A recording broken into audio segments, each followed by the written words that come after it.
You ever been to Starbucks, dude? You ever go to Starbucks? I have been in a Starbucks, but not as a participant shopper. Just there with somebody else because I don't drink coffee. Okay. Interesting. Well, I'm just there. if you were there enough, right? They ask for your name every time, right? Your name when you order coffee. And then you're standing literally a foot away from like where they're going to deliver the coffee, but they go like this. Matt! Like they yell. They you're yell like, out ah! the name. You're like, dude, I'm right. I'm right in front right of you. here. You don't have to yell my name.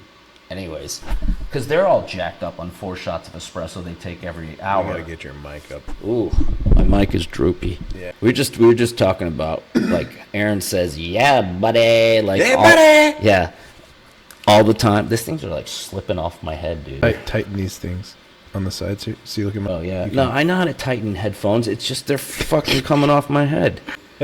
So I was saying, dude, you say, yeah, buddy, a lot, and then I was just telling you, yeah, I'm like saying that shit now, like on text. I'm like, yeah, buddy. Yeah, And buddy. I'll say it to my friends. So you said that was that you got that from Ronald Coleman, the bodybuilder. Yeah, Ronnie Coleman. So what did he do? Like, He would just scream, "Yeah, buddy," when he was about to do his set. oh, that He'd was be his. doing, yeah, like he'd be his. about to do like squat 800 pounds. He'd be like, "Yeah, buddy, lightweight, baby, yeah, buddy." That's like, funny. If I were in a gym where that was happening, and I was like just a normal person, I'd be like, I think I'm at the wrong place. Well, let's officially start our little podcast here. So we met obviously through. I became a student when I moved out here to Georgia. Yes. Which was when again?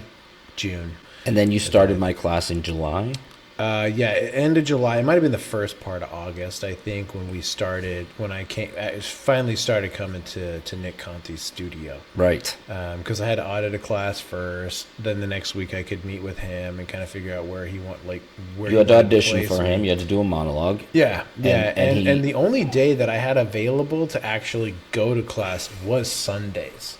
Well, isn't that fortuitous? How? Because that's how we met. Tables turn.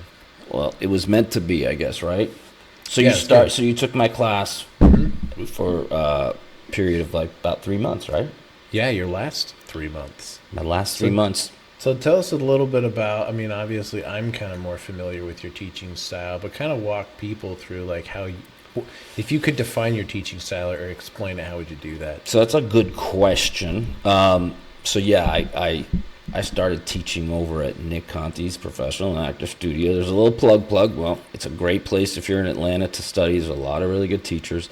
I'll just give you a quick backstory on that. So when I moved to Atlanta, I was sort of out of the business for a little while prior to that, and we could talk about that another time. Yeah, that's cool. So after living here for a year, I heard so much about the business being here. I was like, wow, dude, that's crazy, because I really wasn't in it at that point. But there was part of me that like, I always felt like I always felt like I had unfinished business because I had sort of taken a step away. And again, that's a whole other story. My mom, we were talking one night, and I was like, Mom, I'm really thinking about, maybe giving this another shot. She's like, well, why don't you take a class to see if you still love the work? And I was like, you know what, Mom? That's a great Why idea. haven't I been listening to you my whole life? Because everything you always say makes pretty good sense. And I'm like, no, I'm not doing that. I'm a stubborn motherfucker. Isn't it amazing how we, like, usually our parents know better. Dude. Usually.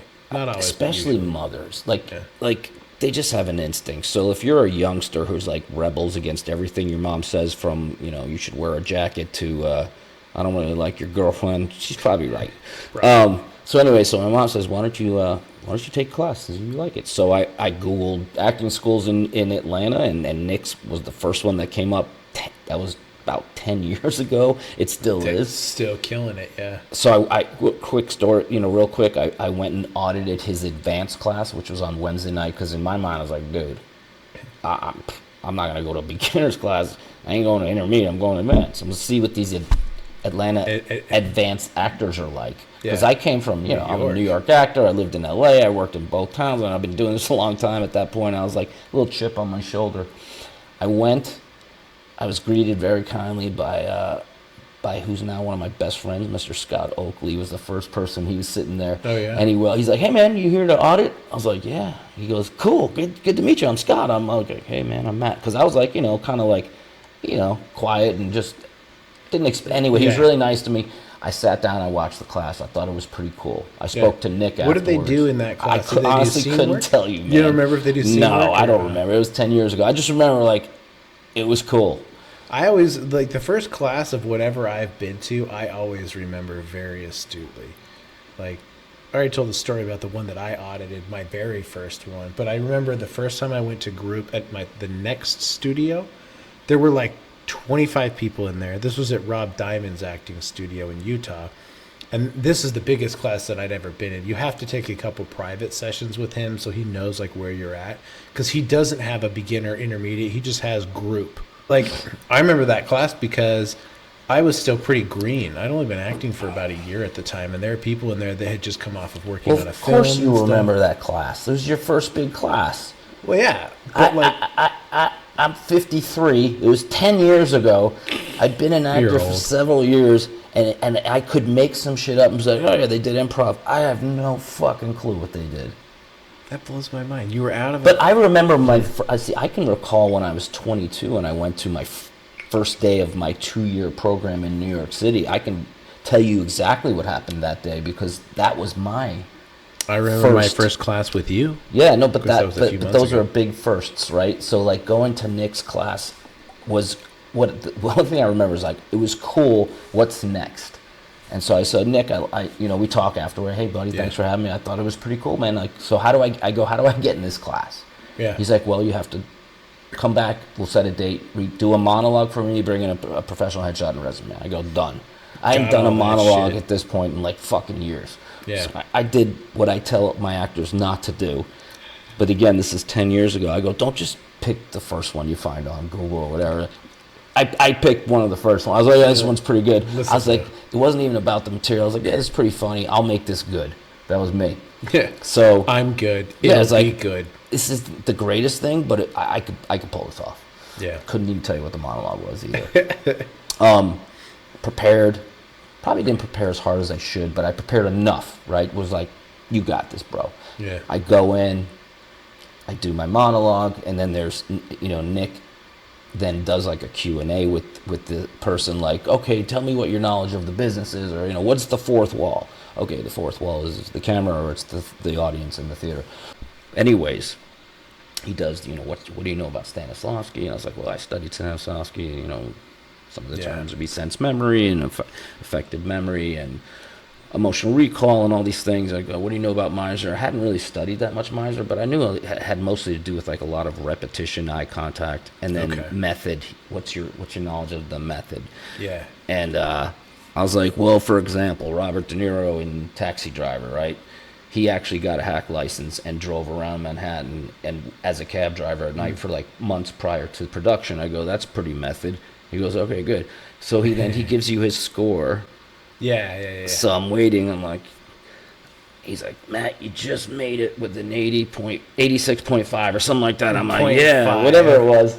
And I was like, yeah, you're damn right. Because honestly, I've said this to him, and I said, bro, if you would have said you're an intermediate, I would have walked out and never came back. Yeah. And my life would be different than it is today. I remember with me, like, I've never been classically trained. I've just studied acting. And so I never studied Stanislavski or Meisner or Adler or any of that. I've heard of it, but I've never like sat down and like taken a class on those specific acting methods, which I definitely know is something that holds me back. Well, I mean, there's so when you took classes, to answer that, or to ask a question, when you took classes in Utah, they didn't necessarily teach specific, exercises that, like, this is based in Stanislavski, this is based in this. They just gave you sides and be like, do a good job. Pretty much. So they didn't really teach you how to get there. No, I don't want to shit on. I don't want to. No, like we're not trying to shit on them. But we're just being truthful. Yeah, I mean, so yes and no. So nobody ever like. They definitely would. I mean, like, so there was the first class that I was in. She would do like exercises and stuff with us, like zip, zap, zop, those types of things. Yeah, that's a warm up. Yeah, a warm up. She'd do some of the things that like I did a couple of those, so I was familiar with that. But then we never had anything. She'd do emotional memory recall, like walk you through that one story where I want you to imagine yourself in a field, and I want you to just lay on your back and take it in. And then from there, guided meditation. Yeah, then they walk you through like, now I want you to imagine something. Yeah, so that's more of a guided meditation type of visualization to attain some sort of emotional reaction. Yeah, and they walk you through the whole like, imagine that your loved one was in a terrible accident, and they come out and tell you that they are actually not going to make it. That's your day one. No, it was like Like week 3 or 4. Okay. You know, a little ways in, but you know, so I've been through like a couple of those scenarios. So you got a taste of it, but it wasn't instructive. Right. This is where you could use this in certain parts of your work. Or Never, yeah, nothing like that. Okay. And then, I mean, like, never really, like, okay, the method I'm trying to teach you right now is Meisner. Right. Or the method I'm trying to teach you is, like, I've never had anything like that. And you haven't had it prolonged either. So, I mean, going back to when I first decided, like, I'm going to really study this as a craft was when I went to school. I auditioned for this school called the New Actors Workshop in New York, and after looking at all the schools available, this was the one that I like felt the best feeling about. So that's the only one I read for, and I got in, and there was only like 17 of us in the whole class for the year, and that whittled down to like 13. How many applicants? Lots. There you go. Lots. Yeah. So I got into the place that I was meant to get in, and I studied for 2 years intensively, Monday through Friday. We're there like 9 to 5 to 6, whatever. Like that is intense. That's like a college education or like, you know, like a secondary school. I mean, yeah, it was so, and it was all different kinds of little classes, but the main things that we studied there were improv was like 45%. Excuse me, and then my wonderful head teacher, George Morrison, who... Did you say head So teacher? he was the head teacher there. He was the main guy. So, what'd you think I said? My teacher who gave me head, George Morrison. He's teaching you how to give head. It wasn't that kind of school, bro. You just learned that on the streets of New York. Yeah. Got to pay for class somehow. Yeah. Anywho, no shame in sex. The school was let's stay on track. The school was founded by these 3 gentlemen. One of them's name is George Morrison. The other one's name is, oh my God. Sorry. The other one is Mike Nichols. Okay. Do you know who Mike Nichols is? No. Mike Nichols, well, he's most well known for his film directing, but he directed The Graduate, Who's Afraid of Virginia Woolf, Working Girl, a million great movies, and he's considered, one of the greats. But before that, he directed Broadway. He directed a lot of Neil Simon plays, and that's where he really got his knack for directing. That's why he's good. He was one of the great improvers in a group called Nichols and May. So he came from improv, and then became a sensation with Elaine May. From there, he pivoted into directing. Is Elaine May a movie? Elaine May is a person. Okay, that's what I was gonna. She's a woman. So it's like Pete Davidson and Ariana Grande. Just like them. Just like. Oh my God, I was gonna say that. Okay. Anywho, so Mike. Just trying to make it, George Morrison, Mike Nichols, and another gentleman whose name I remember. His name was Paul Sills. Paul Sills was the son of Viola Spolin, who's one of the creators of improv. And so these 3 gentlemen were all well into their 60s when I went to school there, and they all had gone to the university. Are all of these people dead now? They're all gone. You're so old. Sorry, bro. I got to deal with this shit. They all went to the University of Chicago together and became friends, and they all went different ways with their artistic careers. I told you what happened with Mike. Paul was one of the creators, I believe, of Second City. Paul Sills. He was the first either artistic director, or he was one of the founders of Second City. And George Morrison went on to direct Broadway. Okay. And then some of his students, he also taught acting. One of his was Gene Hackman. Oh, I've never heard of him. Yeah. And Stanley Tucci. Oh, okay. Was at that time, this is back in 93, 94. Stanley Tucci was just coming up, but he was already a named actor, but he wasn't like a star. Okay. But he was like, oh, I know that guy because he came to school once and talked to us. I was like, oh my God, that's that dude I saw in that movie. My favorite thing about Stanley Tucci, real quick, is he got the one fuck in Transformers 4. Oh, he got to say fuck in that movie? He got to say fucking Transformers. Because he's Stanley Tucci. Because he's Stanley fucking Because that's like a it's PG-17. Like, I great. don't know what it's PG-13. rated. PG-17. NC-17. I see. I don't even know what the ratings are anymore. Jeez. Once you become 21, you don't. Yeah, once you get over, once you hit 50, it doesn't 30-some matter. years ago. Hey, dude, you better watch that rhetoric. Sorry, continue. Stanley Tucci. He was young, up and coming. So, anyways, so that's where I studied. George was our main instructor. We had other teachers there, and and then there were teachers that came in and did like movement classes and voice and vocal. But the main gist of it was the Stanislavski and the improv. I'm curious, real quick. What does a movement class look like? Dude, there was a class called Feldenkrais. It was like the first class at like 8:30 in the morning when you had to be on a mat. And like literally, like I did not like this class, but I was like, I literally would just fall asleep on the mat. Just fall asleep? Yeah, I would get in trouble all the time because I'd just be sleeping on the mat. Be out. I couldn't tell you shit one about Feldenkrais because I just didn't check in at all. Just didn't even care. It's like, Yeah, it's I hear movement training, and I think of like Conor McGregor. Who fights, Yeah, he no. fights, and they like have a broom where they're like, Yeah, no, we weren't Making him doing train- combat yeah, training. okay. Continue, In sorry. in year one, you got to watch because Mike Nichols wasn't there all the time, nor was Paul. George was the mainstay, and those guys would come in for a period of time. Mike would come in after a few months, and then whatever, and he would be there once a week for scene night, for scene work for the second year students. So Okay. first year students got to observe, okay. and then when you're a second year student, you got to perform for Mike, and Gotcha. like that was like. So Big Dick is only there like once a week, and when he's there, everybody's like, whoa. Do you say Big Dick? Yes. He's the important Well, I mean, no, he's like, holy shit, that's Mike Nichols, Yeah. man. Like, You're like, whoa, he's wow. like one of the great directors, Okay. and he was just the nicest, coolest, funniest guy you could. Like, he was just so cool, and so, long story short, I studied there for 2 years, and in the second year, I got to perform for Mike, and that was a thrill. And he would use verbiage, he would use language that I started using like years later as a teacher. And one of the things he would say was like, you know, what's this scene like? Like, what's it really like? What's it really like? And what he's talking about is like, what is this like from your own life that you can use and put it back into this work? Yeah, okay. I didn't quite understand that at the time. At the ti- yeah, I at the didn't. time. I was like, I think I know what he's talking about, but like, I didn't know 100%. Now But- that you've been teaching, you're like, I get that. Yeah, Yeah. I began using that in my own work, in my own teaching, because it made sense.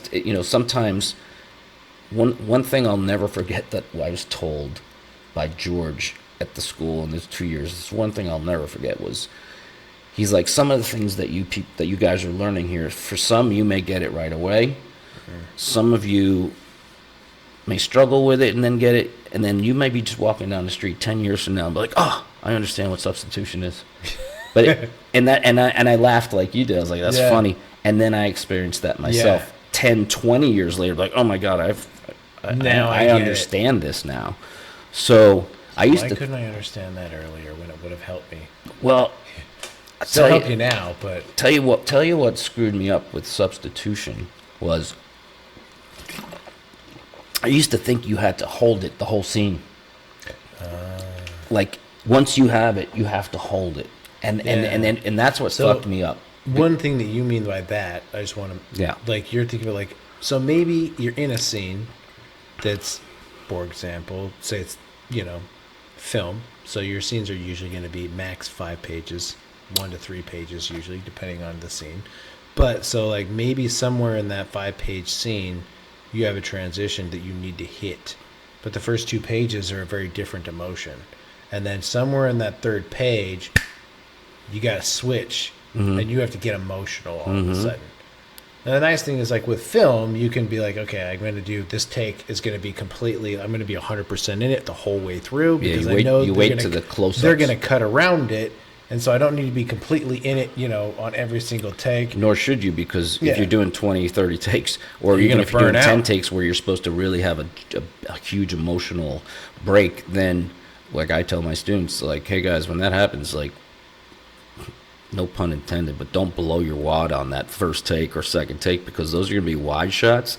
Wait till the close-ups. You give them 50%, you give them 50. As you get a little closer, maybe a little more, but you save that energy for the close-up, because you may only get it once. When it's framed like this. Yeah, when the camera's right on you. Yeah. So, anyways, but what you're talking about is you thought you had to hold on to an emotion, that that recall from the beginning of that scene all the way to the end. And even if it wasn't for that transition you're referring to, like, yes, that occurred sometimes. It's like, well, yeah, I need to have something with me the whole time, so that when I hit that turn in the road where I have to be emotional, that, like, it's there.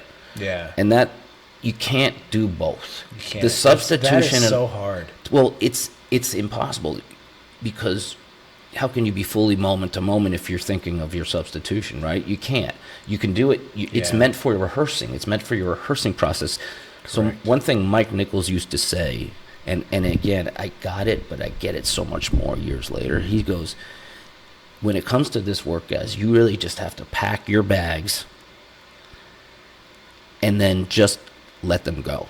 That was his sort of metaphor, and how I translate that years later is like, prepare your fucking ass off, trust in the preparation, and then when it's time to go, you leave all that behind. That's what the preparation was for, to get you to the point where you can just let it go, free. and yes, and actually play in the moment, as if it were happening for the first time, and it's moment to moment, as if it's the first time for you and it's the first time for the audience. To achieve that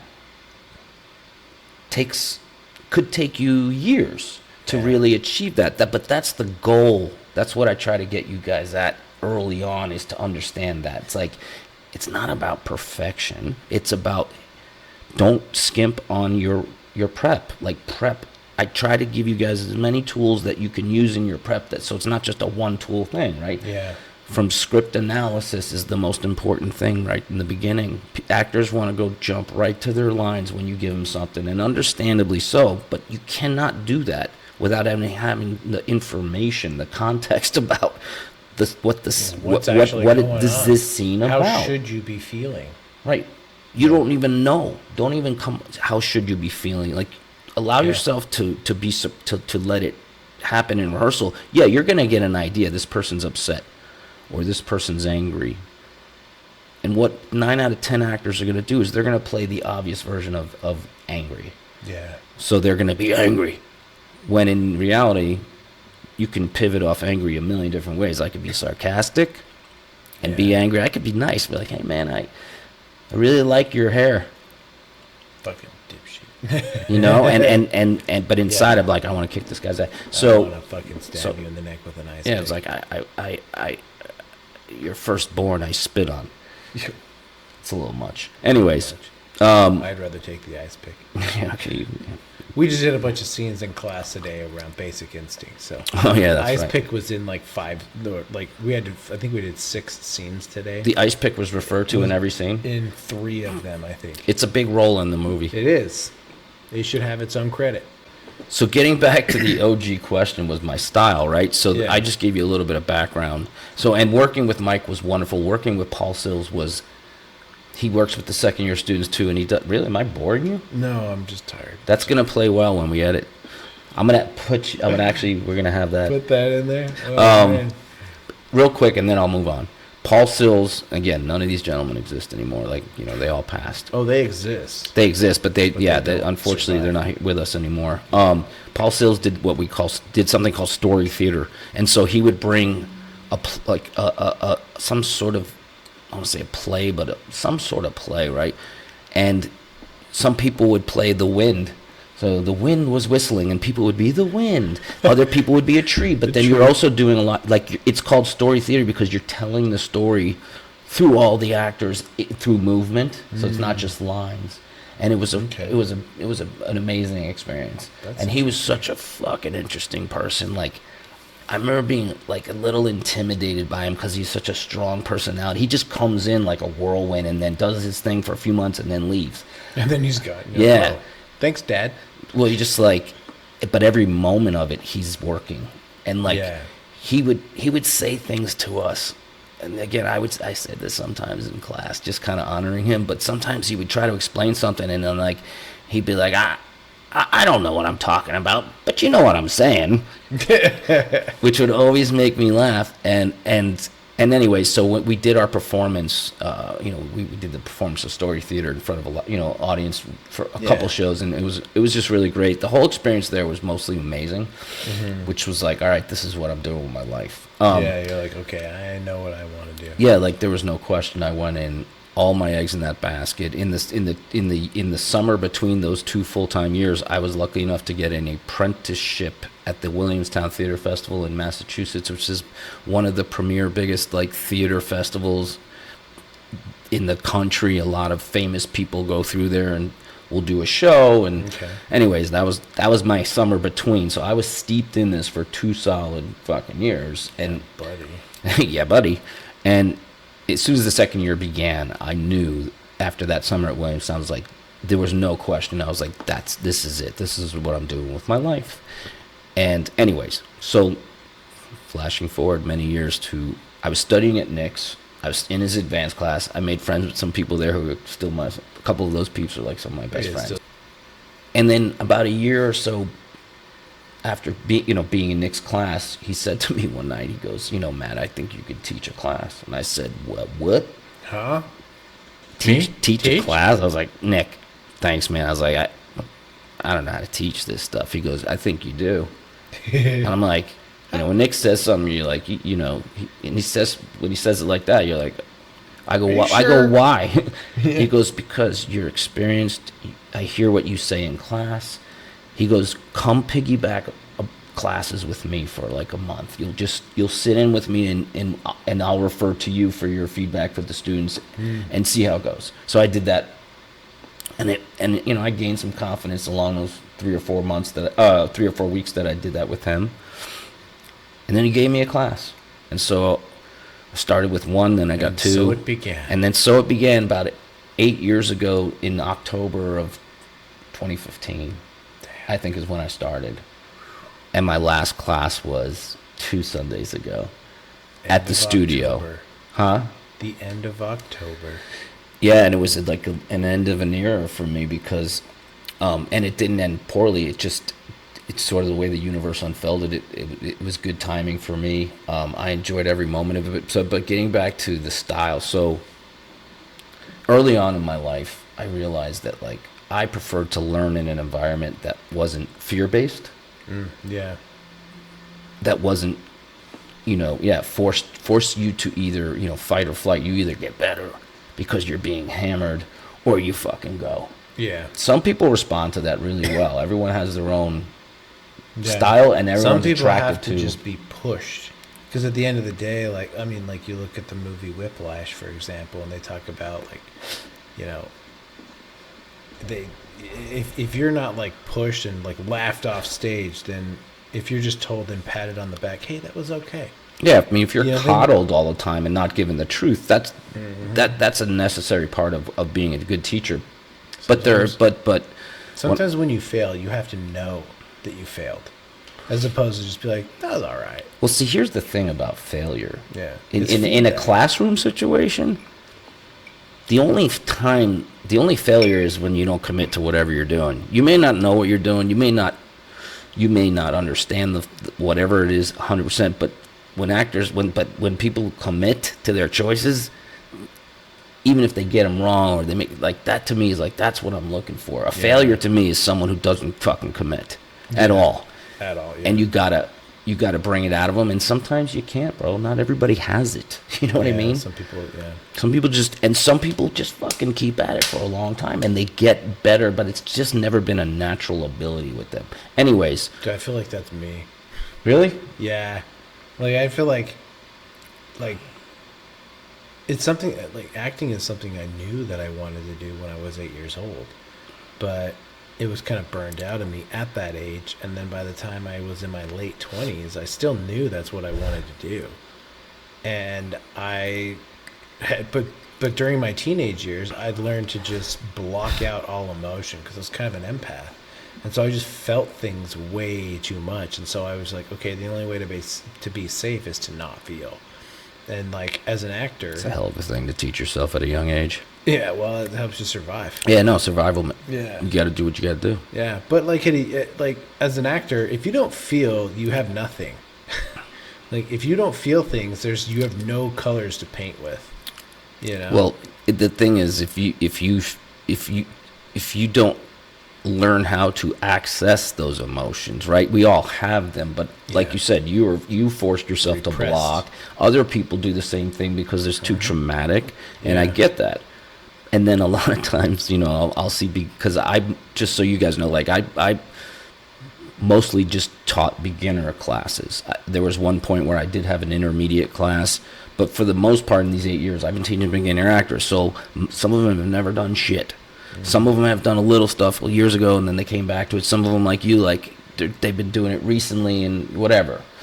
Yeah, I've been doing it for a few years, and I think the biggest reason, like, I'd been out of like taking group classes for probably 2 years when I came to Nick's, because like COVID kind of stopped stuff, and I was just like doing private classes, and then from there, I hadn't done any group work, but also like when he was kind of not grilling me, but like doing the questionnaires, like, okay, well, so when I was like going through that portion with Nick, you know, I didn't have any good answers, and so, you didn't know that was coming.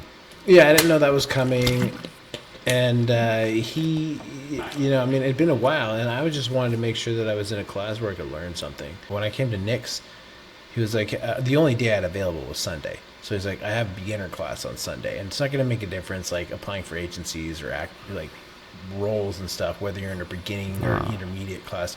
But like, dude, you don't have like, to put that on your resume, beginner. You just put where you studied. Yeah, where you studied. I feel like I've learned way more just in my beginner class than I'd learned the previous 5 years. Well, you had a good teacher. You did. I had a great teacher.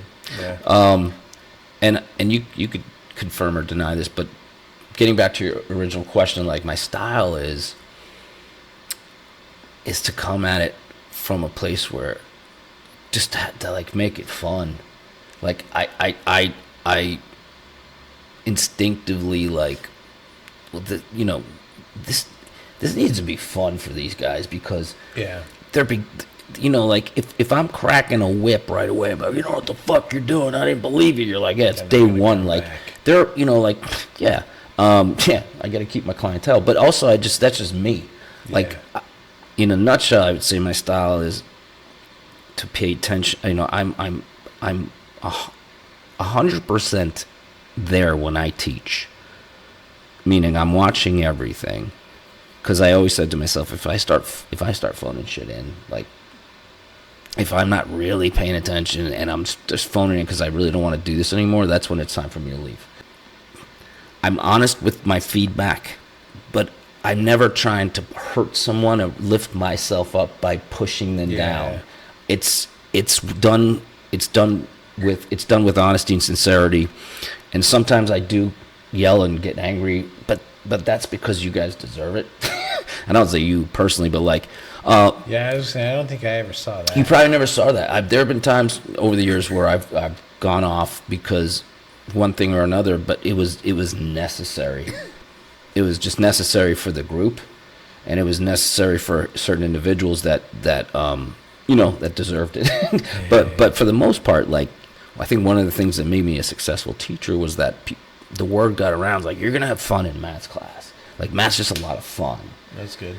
And like I said, I think it's who I am as a person, and also it's effective as a teaching style. But you also, like you said earlier, you also have to be honest. Like, you have to, you can't just say, yeah, that was great, and just coddle them. No, you have to be like, hey man, that was good, but now we're going to talk about certain. We're gonna break down the beats, and we're gonna talk about it, and we're gonna show you how to get there. Or I'm gonna do my best to get you there. But I always gave my students a lot of takes, a lot of chances, and I always went overtime. Like, for the most part, for the first 7.5 years of my teaching, you know, class is supposed to 2 to 5. We're out there at 5:30, 5:45, whatever, and I didn't mind it.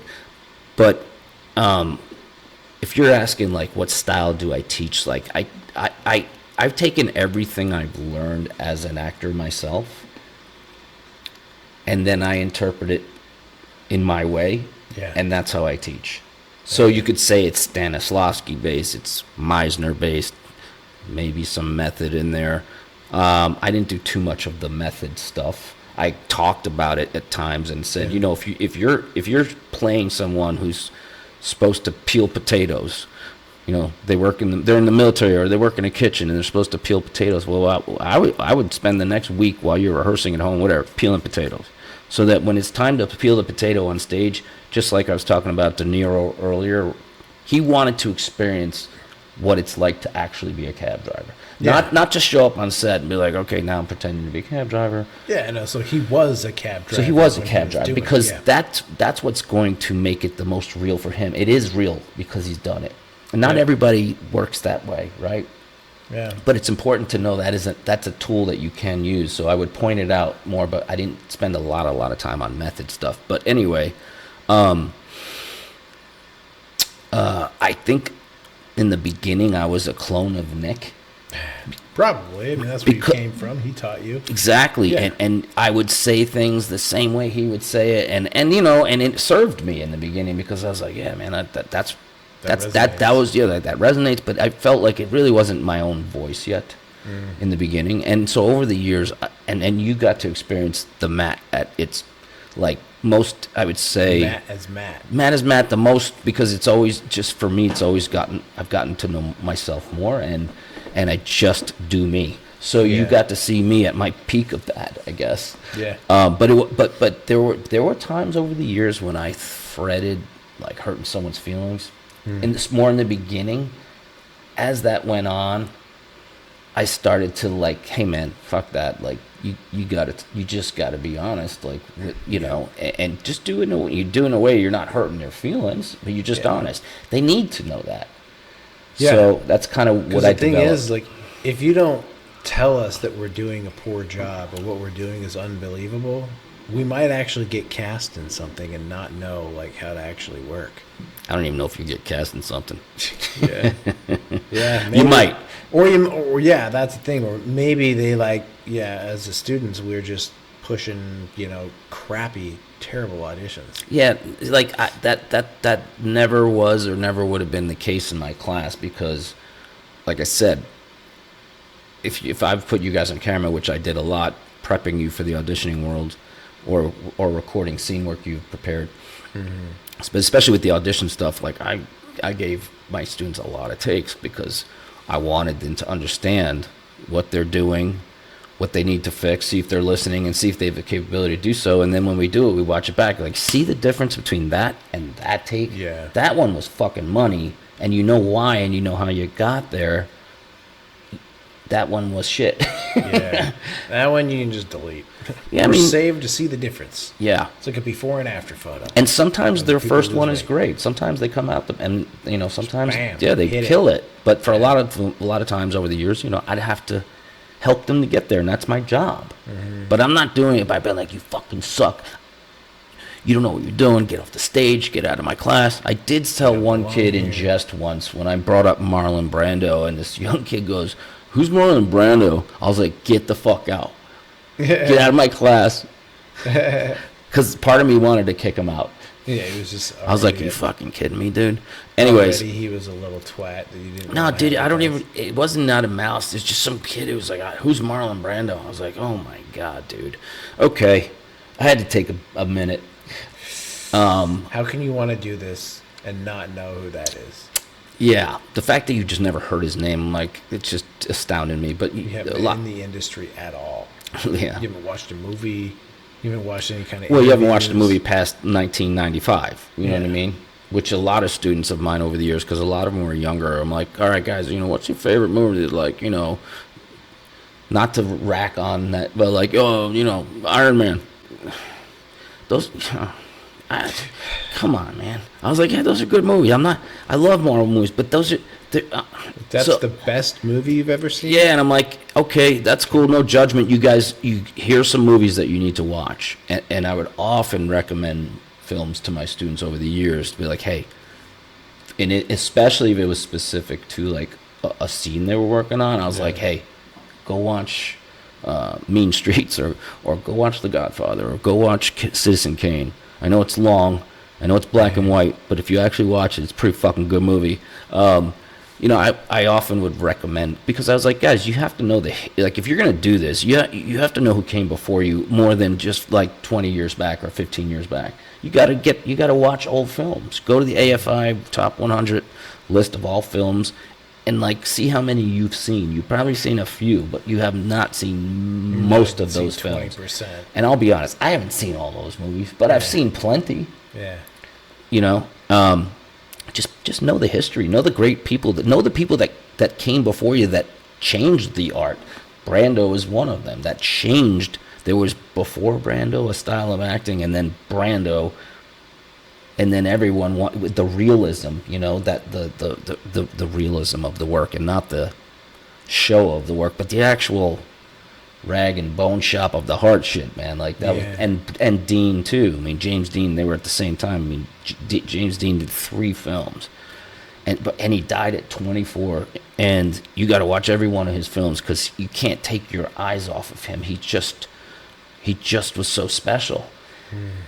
But if you compare it to like the guys and the women that, you know, that are really good now, you'd be like, yeah, he's all right, you know, he's good, but like these, yeah, but you have to know, no one did it like that before him.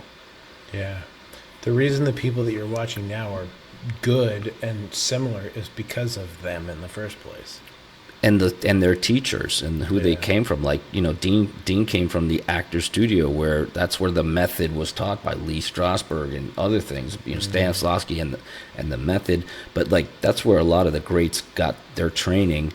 Brando was he was there, but he credits his learning to I believe it's Stella Adler was really his influence, was his teacher. But anyways, it's important to know these things. Yeah. You don't have to know them all, and you don't have to know them all right now, but if this is something you love, no one had to tell me to go watch Lawrence of Arabia. I just decided, you know, when I was 20, I was like, I should see Lawrence of Arabia. And man, like, it took me a while. Like, that was VHS days, and I remember me and my girlfriend was like, let's take a pause on this movie. This shit's fucking long.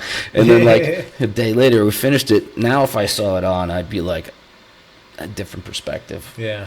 But anyways, I don't know if I answered any of those questions about my teaching style, but I think it evolved over the years.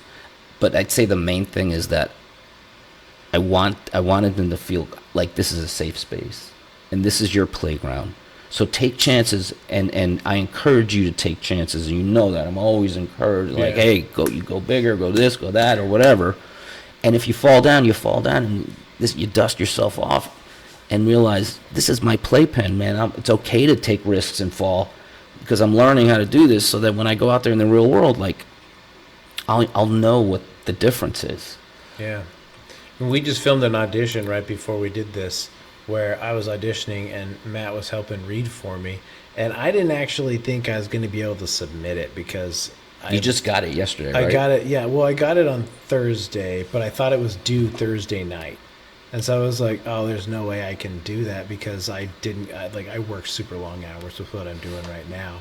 And I just didn't. It was a 5-page audition. I was like, there's no way I'm going to be able to get off book on this, and I don't have anybody to fucking read for me on such short notice.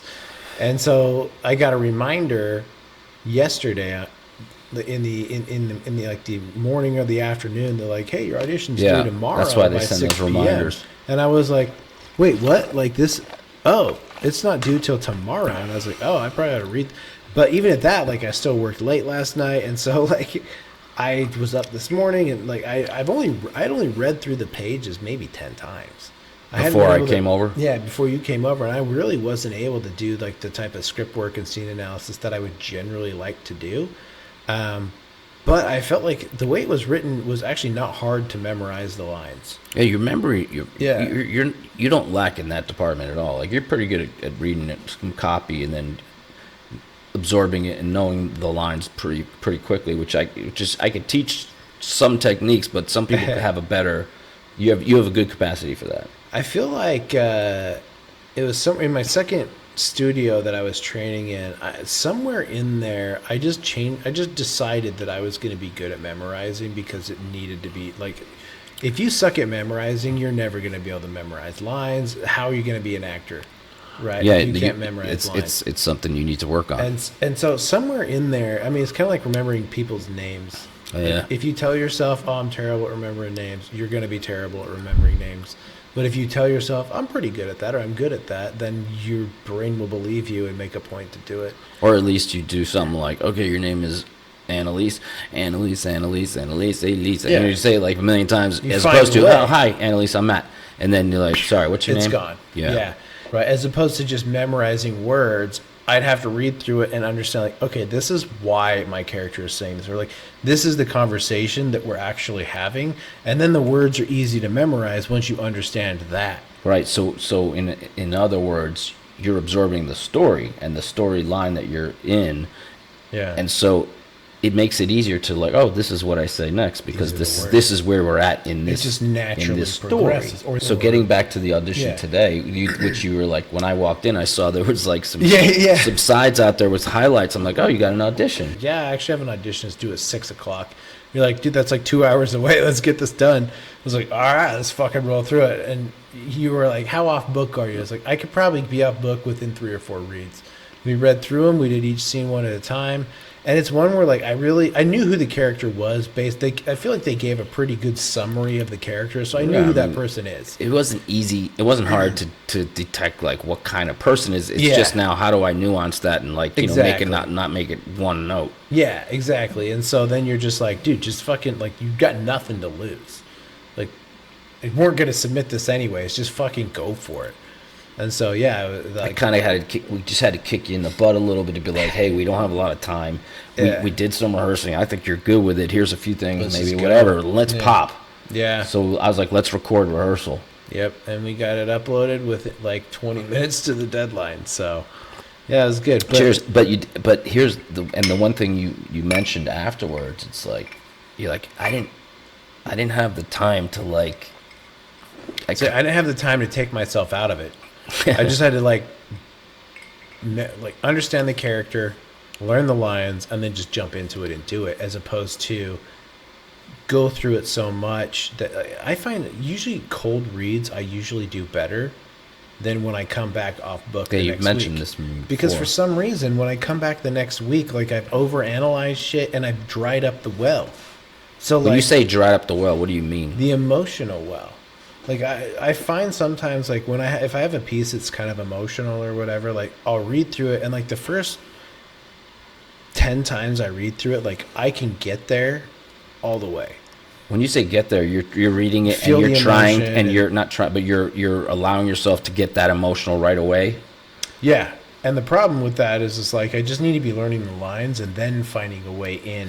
But the Or thing is, if you because- feel the emotion the first time, then take stock of it. So you've read through it once or twice, you got that emotion. Okay, table that. Now let me just pick one line at a time, repeat it a million times in different ways, not memorizing in any specific way. Cover the script, see if I know the line. Do I know it? Yeah. Do the same thing with the second line. Yeah. Repeat. Don't memorize it in any specific way, because that's another trap that a lot of actors fall into, is they immediately look at the lines, but, oh, I'm going to say it like that. I'm going to say it like this, and then they do it 4 times, and they say it the same fucking way every time. Every time. Even after I've said, hey, try switching up your approach. Maybe whatever. Give them some feedback. Yeah. But so then this is my memorization trick, or not that I can come up with it, but that I encourage, because you just do a bunch of repetition. You cover. If you got it, great. Add the next line. Cover. Do I know the first 2 lines? Great. And just keep going back to the top of the page. Yeah. And you may screw up a line here or there, but by doing that repetition, you're doing a number of things. You're ingraining the next part of the story or line into your brain, and you're also going to get fed more ideas by just repeating it over and over. Just be open to more suggestions or feelings, and not just be like, all right, I already signed it this way, and it has to go that way now every time. That's maybe where you get some trouble, is like, oh, well, maybe it starts to veer off that track, that initial gut like emotion, and you're trying to get back to that, and you're, instead of just allowing like, hey, this thing can change, this thing can alter, Yeah. it can grow, and then maybe come back to some version of that. Yeah. But don't control it. See where it takes you. Allow it to take you to new places that you're like, I didn't think of that. Yeah. So I always feel like what's happened to me is like I'll go through it and then I'll think of like it'll affect me in a way, whatever I'm reading, as I'm going through it initially, and then like I just go through it so many times it doesn't affect me anymore. And then I start trying to find things that can bring me into that emotional, like that connection to it that was originally there the first couple times I read it. And like that's where I start to get like sometimes I don't have any real life experience depending on what it is. Or I've never had you mean anybody, the experience of what your character's going through? Yeah, like I've never had anybody super close to me actually die yet.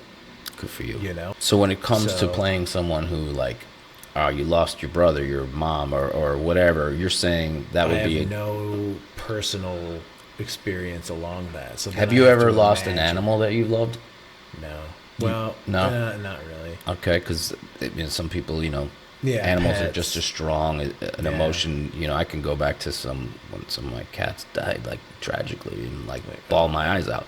And in that case, I don't have any pat answer for that. But what I would say is like, what's a different form of like maybe a heartache or a heartbreak that you had, and it may not be the same thing, but where you felt something similar to what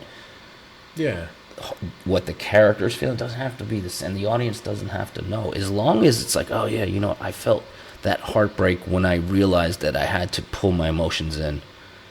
Like before I decided that this is how I'm going to survive in life. That kind of broke my heart a little bit. I don't know.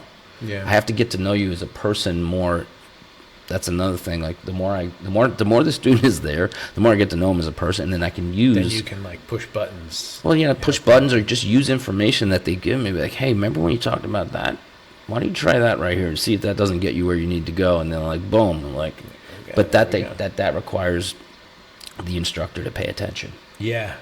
Anyways, so it's not like okay, 20 people are starting on the same day and you're all going to go to intermediate in 8 weeks. And no, that's not how this works. This is very personal work.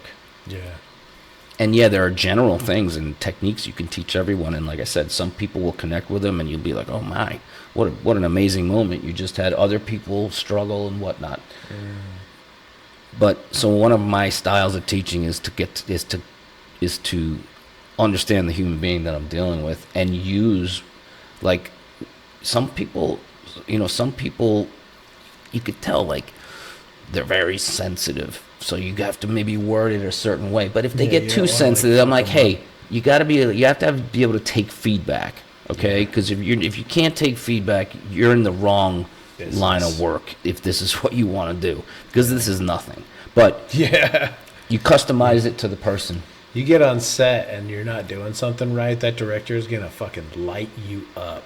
Well, if they've told you several times, hey, man, I need you to be looking this way, and you're looking this way, and it's been then you're going to get booted off the set, and they're going to hire someone else. Yeah. But so listening, I go back to listening, is one of the most important things, if not the most important thing for an actor, not only in the work, but also in the audition process on set. You may have 30, 40, 70 extras around you, and you're one of the leads in the show, in the shot, in the scene. And there's commotion everywhere. And the director may come up to you and say, okay, hey, we're going to do it again, but we're going to do it a little different. I need you to do this, that, and the other thing. And if you're just like nodding but not really listening and zoning out, and then you fuck up that next take, head scratch time, like, what the fuck, I just told this person, right? So those are the things that you need to get out of your system in class. Like, you need to start working on that shit in class, so that when you're out there in the real world, you're not falling into those little traps of letting your nerves get to you to the point where it's like, I'm not even listening to what this person's saying, and this is my job. Yeah, you're a professional at that point. Yeah. I think a lot of people don't realize, this is what I've kind of thought about a lot lately, is most people don't realize just how difficult it actually is to be an actor. And it's not all fun. Like, even I say I make it fun, but there are days when we do exercises where it's like people have to be so vulnerable and they open up about maybe their worst day, right? And like there's tears all fucking day. And it's like, and you hear some of these people's stories, and you're like, God bless, man, how the fuck did they even survive? Like, crazy shit. Yeah. And I always applaud them, and anyways, I don't know what I was talking about. Like, dude, I've had an easy life. Yeah. Oh, yeah. The point is, the point is like, the muck and the mire and the things that you have to pull out of yourself and feel and be vulnerable to, like, it's not easy, man. Like, that's one thing when I was younger that I struggled with, was like, I couldn't cry when I was in my 20s, like, even in my early 30s. Like, if I had to, it was a real struggle for whatever reason. And then, like, I just had a breakthrough at one audition once, and I bawled my eyes out, and I was like, oh, wow, that was awesome. Like, I didn't know I was going to do that. Bawled them out. Yeah, and then as I got older, like, you know, I say in the last 10 years, in my Atlanta years, and as you get older and you have experienced tragedy and heartache and a lot of things that people experience, like, it's easier for me to, I don't have to try to cry, because my technique has changed. I've changed as a human being. And so those emotions come to me a lot easier. Yeah. And there's a lot more accessible. And also not a judgment of it on my part. Meaning, like, I, as Matt Scholar, am not judging or, like, a fear-basing, like, if I show this emotion, like, that's going to be fucked up, man. Like, people are going to, whatever your hang-ups are. I can't cry. You don't care about that shit anymore. Yeah. You just do it. But that takes time for some people. Some people can do it very easily. Other people struggle. But that's the thing where I get back to the 10-year thing. It's like, you may learn something in class that doesn't really resonate. But if you're still doing this work 10 years later, you'll be like, oh, my God, I get it. I understand this now. Like, but that's the beauty of this craft, too, is that you're always going to be evolving as an actor as you evolve as a human being. Yeah. They go hand in hand. When you think you know it all, it's when you're fucked. Like, I couldn't go to another class and learn anything that I don't already know. Some people think that way. Yeah, they just like think they know everything. It's funny, Tom Hardy talks about, like, there's a bunch of interviews of him on Instagram right now that are floating around where he's talking about, it doesn't matter if it's a $5 performance or if I'm on, like, a big, you know, huge $100 million production like Venom or something, you know. He's like, the work is the work. That's right. And you do everything regardless of whether you're getting paid or not. Like, the joy in this is the work. That's right. The one question that I'll joke about with my buddies, you know, who are teachers and stuff, is like, and this happens to all of us, it's like, you get that one student after day one, pull you aside, excuse me, Matt, or Mr. Scholar, or whatever, can I talk to you for a second? I know it's coming. I didn't know it at first, because the first time it happened when I first started, I was like, I didn't know how to answer the question, but the question was like, hey, I know it's my first day, but what do I need to work on? And I'd be like, in my mind, I was like, are you fucking kidding me? What do you need to work on? Like, I would try to answer that, like, when I first started, I was like, well, I'll be like, well, you know, I just saw you today, and, like, you know, whatever. I actually try, and then, like, as years went by, if someone asked me that, I'd be like, everything. That's what you need to work on. Don't ask me that question.